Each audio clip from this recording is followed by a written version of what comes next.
Gracias por la invitación. Y bueno, les voy a contar un poco sobre la ordenanza 8757, que es sobre aspectos hidrotérmicos y eficiencia energética de las construcciones. Bueno, los edificios son importantes usuarios de energía y materia, como comentaba Javier, desde la manera en que son diseñados, construidos, utilizados, demolidos y sustituidos, inciden en la gestión ambiental urbana.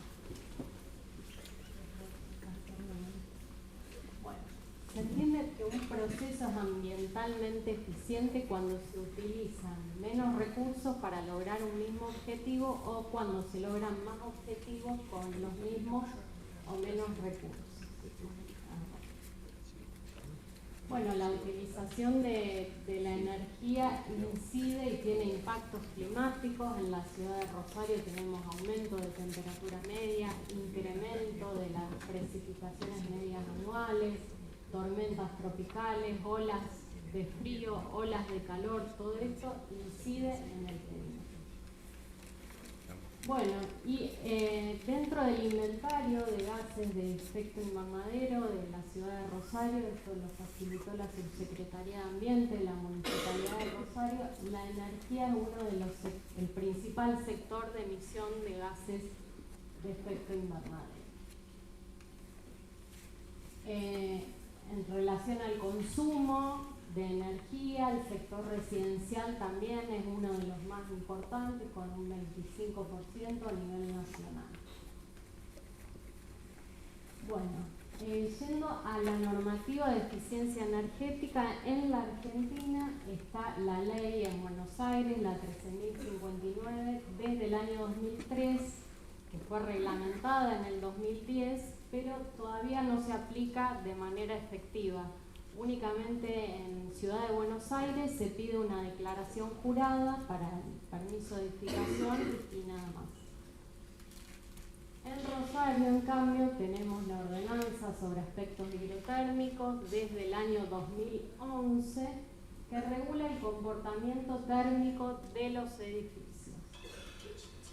Esta ordenanza, como les comentaba Javier, salió del Consejo en el año 2011 y luego se trabajó durante 2 años en una comisión especial constituida por entidades académicas, de la cual participó esta facultad, la Facultad de Ingeniería, la UTN y los colegios profesionales. Se trabajó durante 2 años hasta lograr el consenso y redactar un decreto reglamentario que sea aplicable, que es lo que no tiene Buenos Aires, justamente. A partir de julio del 2013 estaba vigente. Bueno, una de las cuestiones más importantes sobre la implementación de esta normativa fue la gradualidad en la aplicación. Se estableció verificar la ordenanza primero a las grandes construcciones, las de mayor escala, e ir bajando en la escala para que se adapten tanto las empresas constructoras como los profesionales, como los proveedores de materiales de construcción. Ahora en este momento estamos en 300 metros cuadrados cubiertos computables, o sea, los edificios ya entran todos y viviendas unifamiliares muy pocas. Bueno, los valores de transmitancia térmica que se exigen son, no sé si ya lo dieron, 0,38 para techos que no reciben por diseño, no reciben radiación solar directa, 0,60, para paredes. Una cosa aclaro, verificamos paredes y envolvente expuesta de locales de primera y cuarta categoría del reglamento de edificación.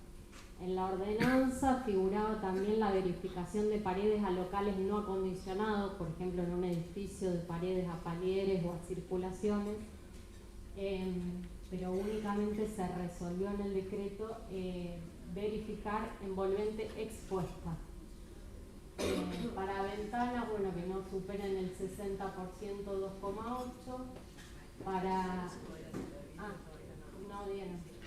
para vidrios que sí superan el 60%, 1,8, y para pisos en contacto con el ambiente exterior, por ejemplo el caso de un primer piso en un edificio que tenga la planta baja ventilada, abierta o ingreso de cochera, se exige un 0,60 de transmitancia.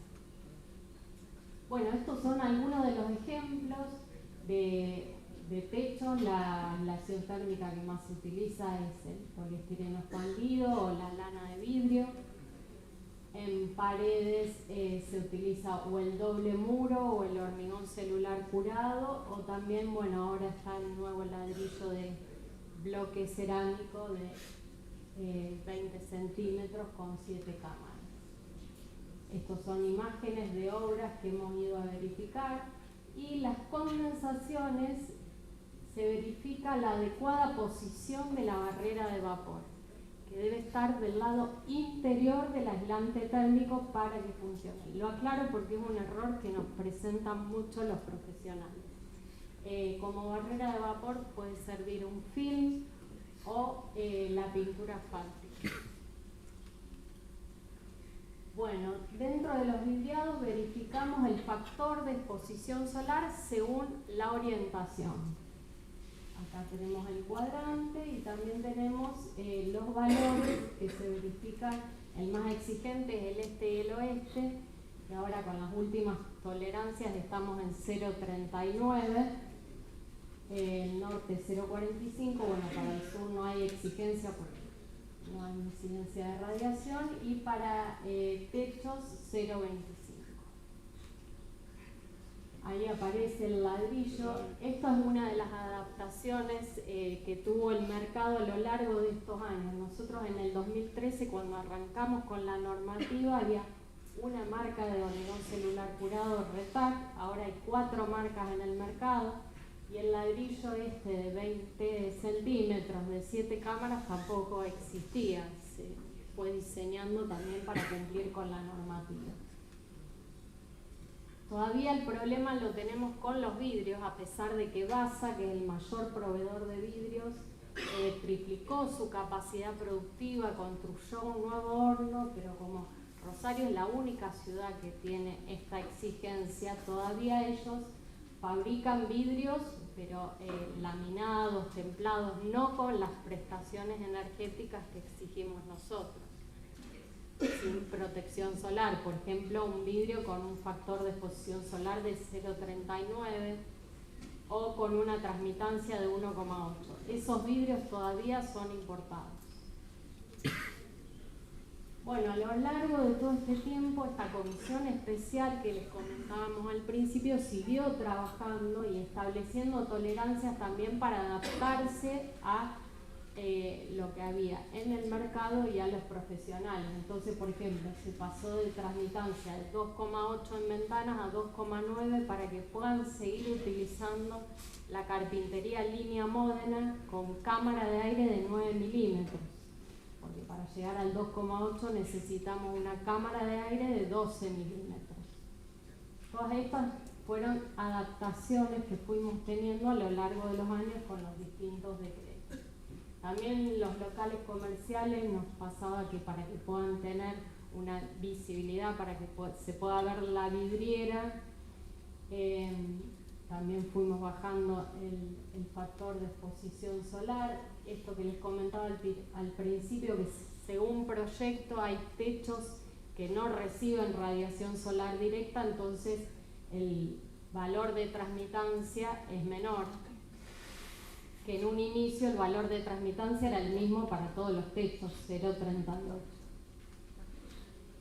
Bueno, el año pasado también, a pedido de esta comisión especial, hicimos un relevamiento con todos los casos que habían presentado, a ver cómo se habían adaptado también los profesionales, si se habían inclinado a diseñar protecciones solares o si querían el vidrio pelado y limpio, pero importado. Y nos dio que el 62% utiliza protecciones solares y diseñan protecciones solares, y únicamente el 38% sigue utilizando el vidrio como único elemento. Bueno, acá tenemos otros ejemplos de fachada con vidrio y parasoles distintos.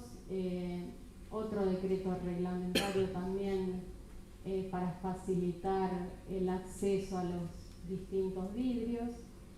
Y bueno, también otra cuestión que surgió es el tener en cuenta la forestación existente. En Rosario tenemos calles que realmente son muy arboladas y que sirven de protección solar a los edificios, además de todos los beneficios y aportes que tiene la forestación.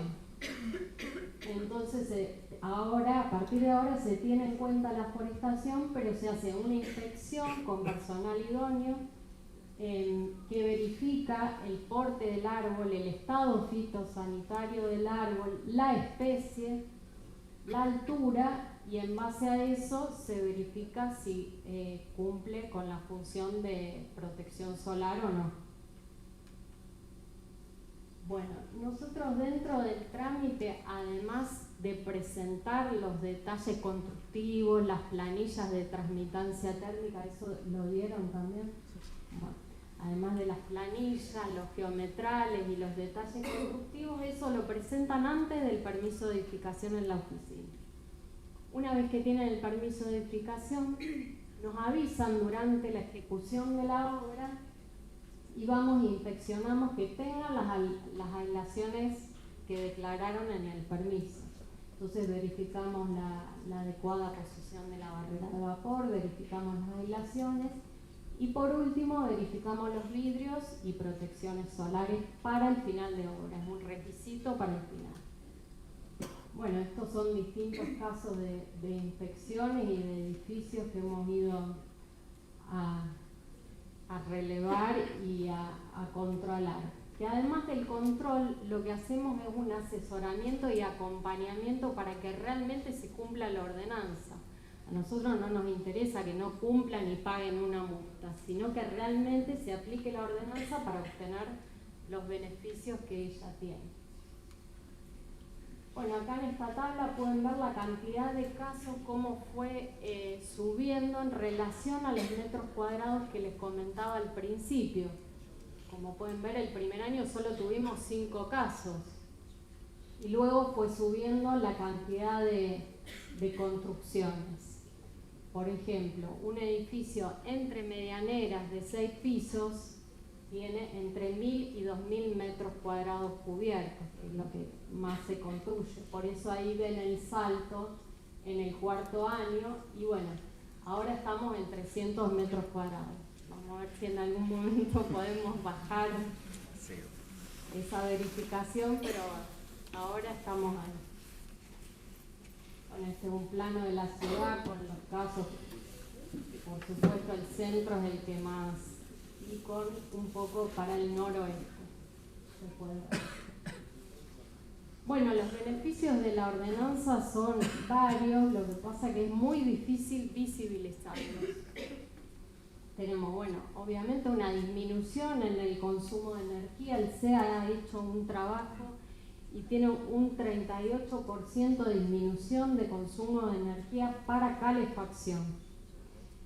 Para refrigeración no se hicieron todavía estudios. Una mejora en las condiciones de confort también, menores costos de mantenimiento por las humedades al no tener condensaciones, un aumento de la vida útil y una revalorización del último piso debido a la resistencia térmica del techo.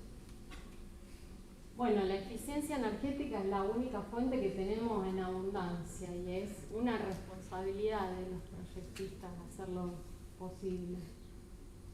Y como les comentaba, este trabajo interinstitucional posibilitó que esta ordenanza sea realmente aplicable. Pero el compromiso y la decisión política se debió a la gestión municipal que firmó el decreto y lo llevó adelante. Bueno, ahora les voy a mostrar un caso que mostré el año pasado y Javier me dijo volverlo a mostrar. Esto es en el Bosque de los Constituyentes, que está abierto sábado y domingo de 8 a 18 con entrada libre, pueden ir y recorrer, es un lugar hermoso, UNADI construimos desde un inicio, desde el diseño, se construyó un centro de interpretación ambiental, que es un edificio sustentable modelo, por eso tuvo todas estas pautas de diseño desde el inicio. Este es el proyecto donde tiene un ala de servicios con sanitarios y un Zoom. Tiene cubierta verde, tiene techo con paneles térmicos, una pérgola que une ambos edificios. Se tuvieron en cuenta, por supuesto, las orientaciones, se tuvieron en cuenta las protecciones solares. Al este se diseñó ese parasol de madera, se elevó el edificio para permitir la permeabilidad del suelo y el natural escurrimiento. Se diseñó, el Zoom está hecho todo en madera, este es uno de los materiales que menos emisiones tiene. Bueno, y por supuesto verificó todos los valores de transmitancia térmica. Acá pueden ver el edificio construido. Este es el detalle de terraza verde. Acá se ven de adentro los parasoles verticales diseñados al este. Tenía también captación de agua de lluvia, un módulo de tratamiento de efluentes cloacales. Se construyó un muro TRON para captación solar pasiva. Acá se puede ver.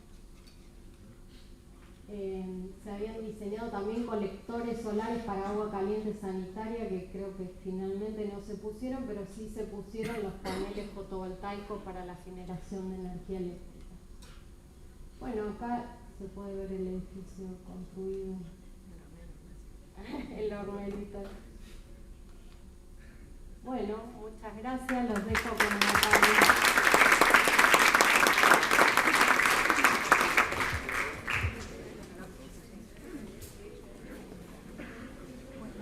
¿Tienen preguntas al final?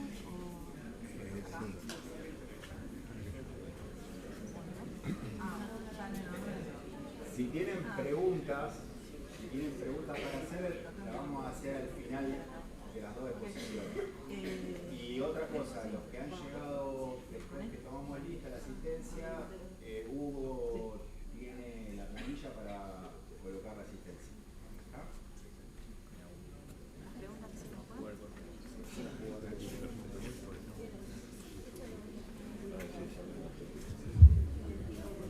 Hola, ¿se escucha? Bueno, aprovecho de decirle gracias a Fabi que se tiene que ir. Por la invitación al equipo. Y a Ana Paula. Gracias. Bueno, yo soy Natalia Feldman. El currículum de ñoña de estudiar mucho que les recomiendo hagan. Unas pasiones que cada uno lleve. En mi caso tengo un estudio de gente fantástica, arquitectas más jóvenes que yo, ingenieros civiles. Estudié con un físico, digamos, es como que la interdisciplina y la sustentabilidad van de la mano. Así que ábranse a hablar con gente distinta a ustedes. Y tuve la suerte también de ir a estudiar a Barcelona sobre sustentabilidad. Cuando volví a trabajar con Rubén Piacentini, justamente con este físico experto en cambio climático, y lo que les quería transmitir era el valor de lo que podemos hacer como arquitectos, como futuros arquitectos, en lo que es cambio climático. Tenemos mucho para ayudar, porque en términos generales en el mundo, un poco lo anticipó Ani para la ciudad de Rosario, pero a nivel mundial somos responsables del 42% de las emisiones de dióxido de carbono que hace cambio climático. Hay mucho para ayudar. Entonces ustedes tienen toda la carrera para especializarse, para estudiar, para indagar, y es lo mejor que les puede pasar. Entonces un poco la idea era abrir la cabeza sobre eso. En este caso de la ordenanza, cuando volví a estudiar en Barcelona, representé al Colegio de Arquitectos en la comisión asesora, que contaba Ani antes, y venía con un montón de data cargada, quería que esto fuera súper eficiente, pero también la realidad de la construcción en Argentina es compleja. Los costos, digamos, que admite un desarrollador no son muy altos y el mercado tampoco estaba preparado, entonces se fue ayornando. como yo venía con todo esto y tenía para hacer mi propio edificio, ya era el tercer edificio que hacía, solo que este ya quería que fuera sustentable porque era el primero desde mi estudio. En este caso era un terreno familiar en el cual afrontamos el desafío de que fuera sustentable y entró como voluntario. Esto que le decía Ani, que podía ser 4.000 metros cuadrados, en realidad este tenía 1.200 entre Medianera, en pleno centro. Y con la política de que si uno tiene que ser sustentable, tiene que ser replicable, que la sustentabilidad no tiene por qué ser cara, que si el cambio climático existe y tenemos que afrontarlo, somos todos parte de esto, no es solamente un sector ABC1, digamos, alguien de IPA, tiene que ser toda la ciudad. De todas maneras, esto estamos hablando del 2014 y era bastante difícil de vender un proyecto que fuera sustentable porque nadie hablaba mucho de esto en Rosario.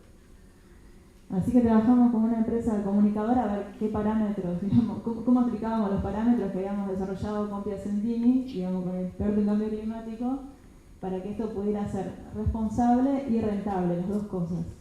Entonces trabajamos sobre el módulo de construcción sustentable, uso eficiente de la energía, uso responsable del agua, incorporación de espacios verdes de terrazas jardín y energías renovables. Bueno, este edificio que estaba en pleno centro tenía que ser bioclimático además. Ser bioclimático, esto de cómo uno elige las orientaciones en el campo o en Funes, por ahí es más fácil, pero en la ciudad, con todo un entorno de edificios, había que hacer muchos cálculos. Este edificio yo me lo llevé al curso en Barcelona y con esto, digamos, hice todos los cálculos de viento, de radiación, de integración, y así fue como se fueron diseñando cada ventana. Las puertas, por ejemplo, son de piso techo, después van a ver las fotos, y cada parámetro del edificio tiene un cálculo asignado para corroborar que sea la mejor opción. El estudio se especializa en cálculos de eficiencia energética e integración de energías renovables. Y habíamos presentado esto con un montón de innovaciones para la ciudad. O sea, no solamente era la ordenanza de eficiencia energética. Queríamos que juntar agua de lluvia y había una ordenanza que exigía retardadores fluviales, pero nosotros queríamos que además acumular agua de lluvia y se pudiera reutilizar ese agua de lluvia. Queríamos tener terrazas jardín en el techo y había una normativa de una altura máxima, así que lo que está acá es una exceptiva de altura que nos habilitó la municipalidad, hablando de la gestión municipal. Digamos, bueno, ya que vas a tener terrazas jardín, eso tiene un espesor mucho más alto, vas a superar la altura del vecino y eso hay que aprobarlo. Lo mismo con la pérgola de energía solar. La pérgola de energía solar no existía en Rosario a esa altura, entonces hubo otra excepción firmada por la municipalidad para que eso sucediera, y así con cada cosa una excepción.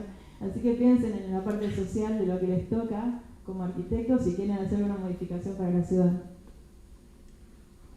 Y bueno, acá con Ani hicimos un trabajo muy largo, nos juntábamos todas las semanas. Digamos, lo que la comisión asesora proponía en planillas, en cálculos, lo corroborábamos con el edificio que estaba diseñando. Entonces hacíamos la prueba. Así que fue el primer edificio que recibió el sello. Y de todas maneras es más, está más aislado que lo que exige la ciudad de Rosario. Y de todas maneras no me fundí, o sea, gané guita encima, que es importante que lo sepan también, que uno puede hacer comercio justo, triple impacto, y puede hacer un montón de cosas y le puede bien igual. Bueno, acá está un poco la parte gráfica de lo que era el recolector de agua de lluvia. También la terraza jardín no se había considerado hasta ese momento como un recolector de agua de lluvia, digamos que un retardador natural. O sea que era todo un trabajo con hidráulica. Con cada oficina de la municipalidad iba paseando y iban haciendo aprobaciones. Y llegó el momento de poner aislación térmica en la pared. Y tenía que explicarle a los albañiles. Y yo estaba trabajando en el IMAE. Así que llevé una cámara termográfica del IMAE y le expliqué a los albañiles. La cámara termográfica saca fotos en función de la temperatura de la superficie. Está programada para que lo azul sea más frío y lo rojo más cálido. Entonces le explicaba a los albañiles que si ellos no ponían aislación, yo iba a sacar la foto termográfica y me iba a dar cuenta. Entonces programamos cómo hacerlo. Y todo el edificio, me decían los profes que ya saben sobre puente térmico. Bueno, todo el edificio está pensado para evitar puente térmico, para que sea un poco más eficiente, en todo sentido. Acá entonces hicimos la primera prueba que estuvo invitada aquí. Esto era un baño, no hacía falta aislar el baño, un baño que daba al sur, de todas maneras lo aislamos.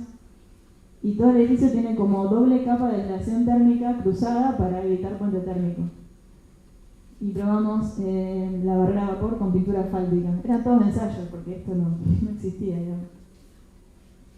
Y después, lo van a ver en materialidad, cuando uno tiene que terminar el doble muro, en realidad la mayoría de los albañiles te giran el ladrillo para que te quede la cara de ladrillo. Bueno, esto llegaba a filo, la aislación térmica, para que no tuviera puente térmico. Después se cerraba con una malla de fibra de vidrio y revoque 3 en 1.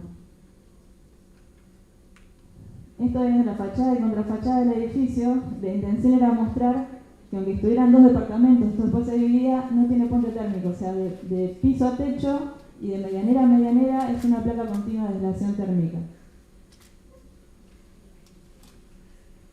Desde fuera, desde la contrafachada se ve así y en la fachada se ve así. Ani puso la primera foto, me emociona.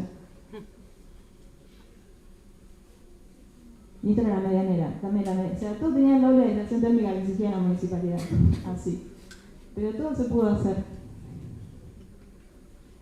En el techo fue muy gracioso porque también era la primera experiencia de poner un telgopor en el techo, un poliestireno expandido de alta densidad. Tenía un capataz bastante robusto, digamos, y tenía miedo de aplastarlo. Entonces hacía ensayos saltando encima de la placa para ver que no se hundiera. Así que todo el techo tiene la placa de 8 centímetros, porque para cumplir con la ordenanza, para que se den una idea, en un techo de los tradicionales de losa necesitan 8 centímetros de telgopor de alta densidad. ¿Tá? Y en la pared doble tradicional necesitan 3 centímetros mínimo, o sea, es un montón. Acá tiene 6.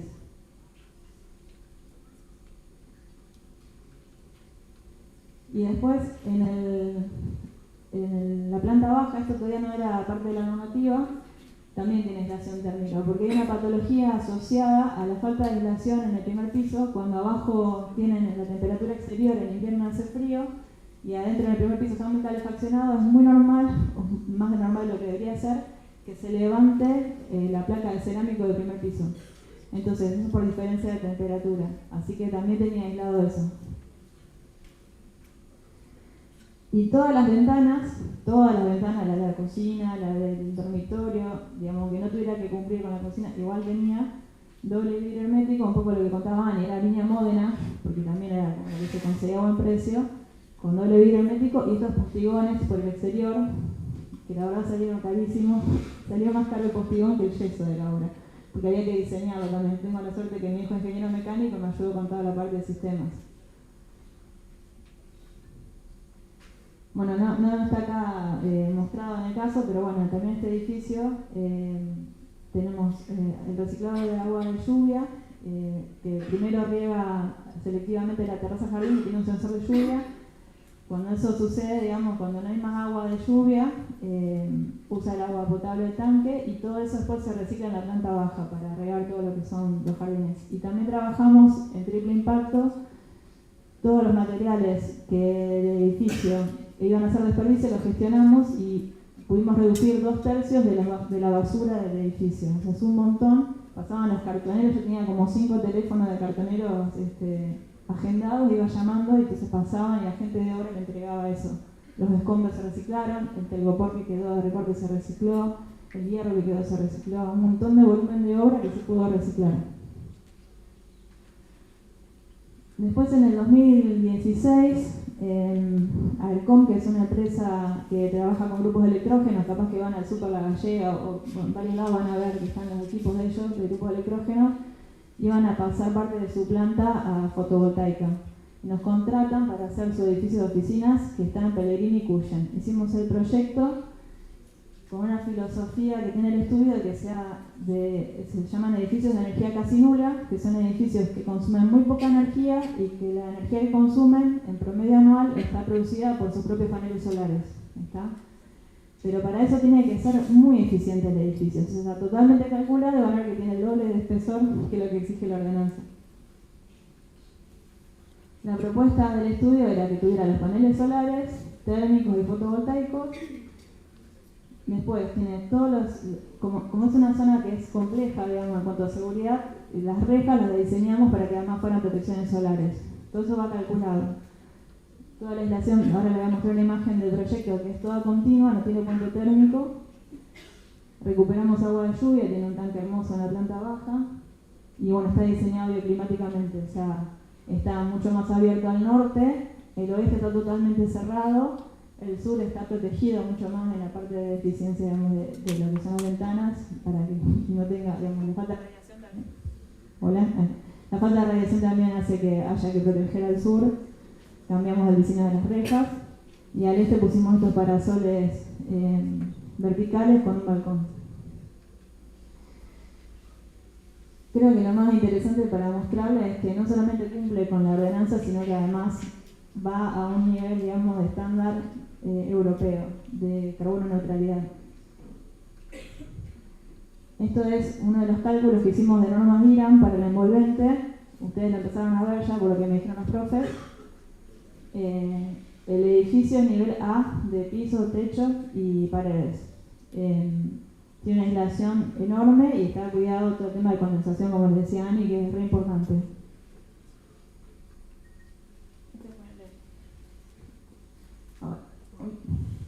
En el cuatrimestre que viene me dijo la profe que van a ver esto, que es el análisis solar.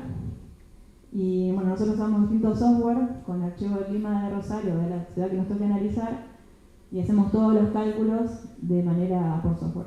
Corroboramos todo y ahí se ve, digamos, cada ventana cómo queda protegida. Esto sería, después lo van a ver, el recorrido del sol de invierno y de verano, y así son las horas, y te queda como un mapa de cada ventana, cómo le impacta el sol o no. Entonces uno puede ir haciendo esa mejora en toda la envolvente, en todas las protecciones solares. Te hace el cálculo de porcentaje de sombra, se puede ir mejorando y te ayuda con esto, digamos, cómo orientas. Quizás al norte es más intuitivo del alero que uno le pone, pero al este y al oeste hay que diseñarlo. Consta sobre todo fuera de ángulo del edificio.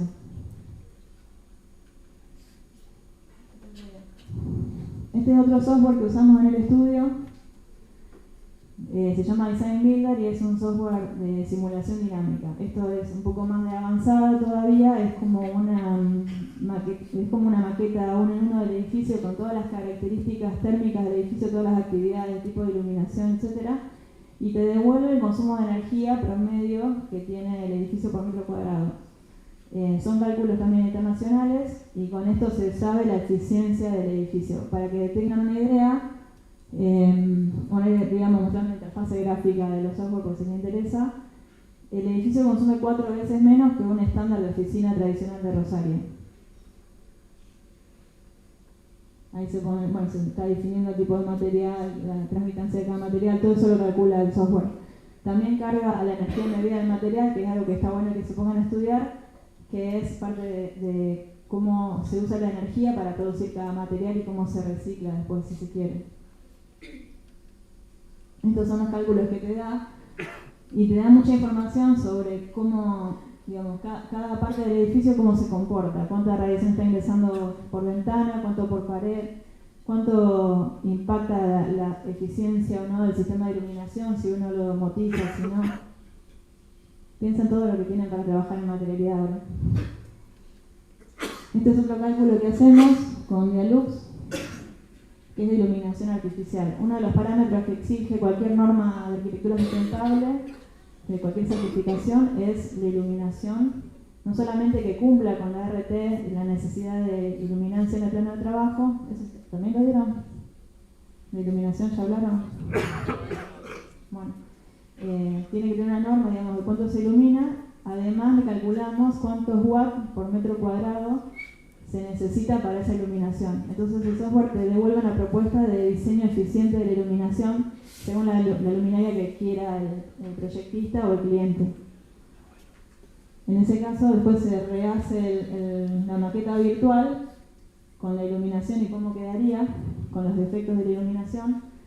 Y en este caso lo que logramos es que en promedio todo el edificio consumiera, digamos, 6,4 watts por metro cuadrado, que es súper eficiente. Un estándar internacional como máximo te pide 9, y para que se den una idea, una oficina tradicional está cerca de 40. ¿Está? Es mucha la eficiencia que se logra con esto. Bueno, esto es trabajando con programas tipo BIM. Está todo modelado en el edificio también para que sea más eficiente todo lo que sea ejecución de obra. Fíjense acá, ya en el proyecto está, esto que ve en blanco es el EPS, o sea, el Telgoport, ya está pensado continuo en paredes, pisos y techo. Todo en envolvente continuo, y eso lo hace súper eficiente. Cuando uno tiene este diseño tan eficiente, es muy importante controlar el ingreso del sol, porque si no, al final es como un termo, que es como súper, que le echas agua caliente y no se le va más el calor. Bueno, acá también hay que tener mucho cuidado en eso. Hay que diseñar en conjunto la eficiencia del envolvente, lo que le propone Ani de Modela Muni, con las ventanas. Acá hay imágenes de la obra. También tiene doble telgopor. Y tenía, si mal no recuerdo, le pusimos 12 centímetros en el techo en vez de 8. Estas son las imágenes de cómo quedó. Esto ya es una asesoría. El estudio hace asesorías para empresas grandes. Por ejemplo, para la segunda hicimos asesorías de cálculos de climáticos. Esta es para Argenway, que es la empresa que está desarrollando el Hilton en Rosario. El proyecto original del Hilton es del estudio BMA de Buenos Aires y nosotros hicimos lo que es la asesoría general de sustentabilidad y además le hicimos los cálculos de la ordenanza de eficiencia energética, porque también lo tienen que presentar. El estudio se dedica también a hacer para terceros esto y calcularlos. Así que para que vean un poco de las planillas, la planilla de vidrio es enorme. Esta era la torre de viviendas y ahí se ve el edificio del hotel. Empezamos a trabajar sobre el hotel principalmente. Este es un cálculo que hicimos en el estudio de radiación. Es como en el entorno de la manzana, esa torre de vivienda y el hotel. Digamos, primero vemos qué tan expuesto está el edificio al sol, qué tanto hay que protegerlo. Hay una cláusula de la ordenanza que no puede demostrar que si el 21 de diciembre uno protege el 80% de las horas. Es el 15% del total de radiación solar directa. O sea, tiene que como máximo traer el 15, me recuerdo acá, el 15% de radiación total directa, entonces puede no poner parasol. O sea, es un poco como lo de los árboles, pero versión entorno edilicio. En ese caso, digamos, el sector, por ejemplo, no estaría necesitando protección solar. Pero todo esto está pidiendo, por favor, un lindo vidrio. Y por ejemplo acá también nos da la información que si ellos quieren integrar energías renovables, pueden hacerlo en el techo, que les alcanza la radiación suficientemente como para incorporar energías renovables, que es algo que querían hacer. Esto por ejemplo es lo mismo, pero aplicado, acá está la maqueta, digamos, de todo el entorno, aplicado específicamente a cada ventana. Es el mismo análisis para el mismo día, a ver cuánto de radiación impacta. Y este es el software ahí, si le pones play. Este es el software ese que usamos, que es Ladybug, trabaja con el modelado Rhino, no sé cuántos software ya están incorporando, pero empiezan a pensar en incorporar más y estudiarlos mejor. Tiene una interfaz no tan amigable, pero los resultados que arrojan son muy buenos, tiene un motor de cálculo muy bueno de eficiencia energética. Y este era otro desafío también. Hay algo que es importante de lo que mencionaba Ani antes del vidriado, del porcentaje de vidrio sobre el muro. Esto es un cálculo, este es otro video.